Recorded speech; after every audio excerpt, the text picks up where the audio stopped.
प्रयागराज से बड़ी खबर है। क्या मदरसे कांड में गिरफ्तार मौलवी मदरसे में नकली नोट छापता था? क्या वो नोट छापने के साथ साथ देश विरोधी गतिविधियों में भी शामिल था? आइए पता करते हैं। प्रयागराज के अतरसुइया इलाके में जिस जामिया हबीबिया मदरसे में नकली नोट छापने का भंडाफोड़ हुआ था, उसमें अब चौंकाने वाले खुलासे हो रहे हैं।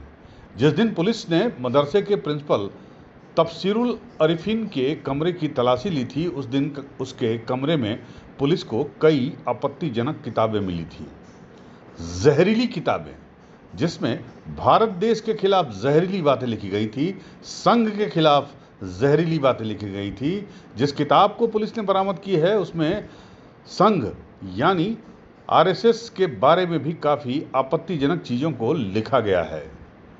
किताब का जो मजमून सामने आया है, उसमें देश को चलाने में आरएसएस का ही हाथ बताया गया है और ये लिखा गया है कि आरएसएस ने मुसलमानों के खिलाफ क्या क्या काम किए हैं। इसके अलावा ये भी लिखा गया है कि आरएसएस के बगैर देश में एक पत्ता भी नहीं हिल सकता और आरएसएस पूरी तरह से एक आतंकवादी संगठन है।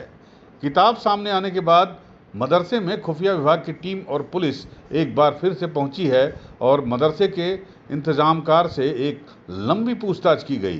पुलिस ने मदरसे में रुके सभी मौलानाओं का नाम और पता भी नोट किया है। हालांकि मदरसे के प्रिंसिपल के कमरे से बरामद किताबों के बारे में मदरसे के लोगों को जानकारी नहीं थी और मदरसे के मौलाना का कहना है कि प्रिंसिपल ने सभी को मना किया था कि ऊपर उसके कमरे में कोई भी नहीं जाएगा। इस वजह से किसी मुलाजिम की हिम्मत नहीं थी कि वो उसके कमरे में जाता। हालांकि मदरसे के लोगों के मुताबिक प्रिंसिपल ने कभी ऐसी कोई बात नहीं की जिससे उसके ऊपर शक का माहौल पैदा हो। पुलिस ने पिछले हफ्ते इसी मदरसे से नकली नोट छापने का भंडाफोड़ किया था और नोट छापने की मशीन भी बरामद की थी और इस मामले में मदरसे के प्रिंसिपल सहित 4 लोगों को गिरफ्तार किया था। नकली नोट के बिजनेस का मास्टरमाइंड उड़ीसा का मौलाना जाहिर था और उसने मदरसे में प्रिंसिपल से कमरा किराए पर लिया था।